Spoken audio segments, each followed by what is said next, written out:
La sécurité en zone frontalière, difficile de travailler sur la question. Elle est sensible au nom certainement de la raison d'État. Par endroit, interdiction de prendre des images sur les positions des forces de défense et de sécurité. Ici, le vol de bétail est récurrent et les populations demandent sans cesse un renforcement du dispositif. On constate beaucoup de vols d'animaux, que ce soit les vaches, que ce soit les moutons, que ce soit les brebis, etc. Chaque jour, et même les chevaux, chaque jour on constate des vols. Et s'il y avait la présence dissuasive de la gendarmerie et de la police, je pense que de tels phénomènes ne se produiraient pas.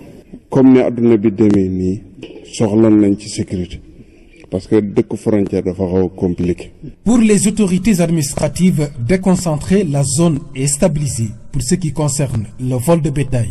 Nous avons une stabilisation quand même par rapport au vol du bétail. Les éleveurs se sont organisés de part et d'autre.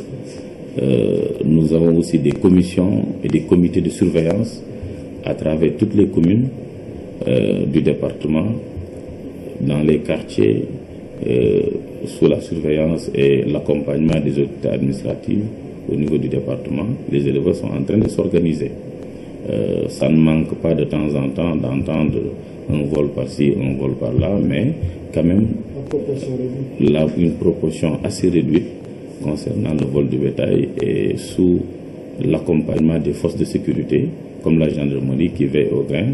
À Nganda, un hectare de terre a été affecté après délibération par la mairie pour l'installation d'une brigade de gendarmerie et d'un poste de la police des frontières qui tarde encore à être effectif. À côté du site, un bâtiment administratif fermé, le sous-préfet a fini par déménager. Plus loin à Keraï, précisément, l'État a construit un poste de police moderne déjà fonctionnel. L'État compte encore aller plus loin.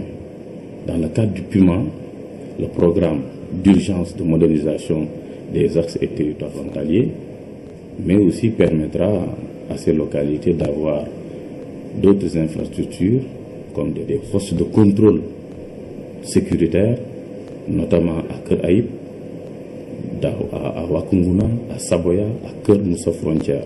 Partout dans ces zones frontalières, le besoin de sécurité est nettement perceptible. La circulation des personnes et des biens est si importante qu'il faut un dispositif de surveillance encore renforcé.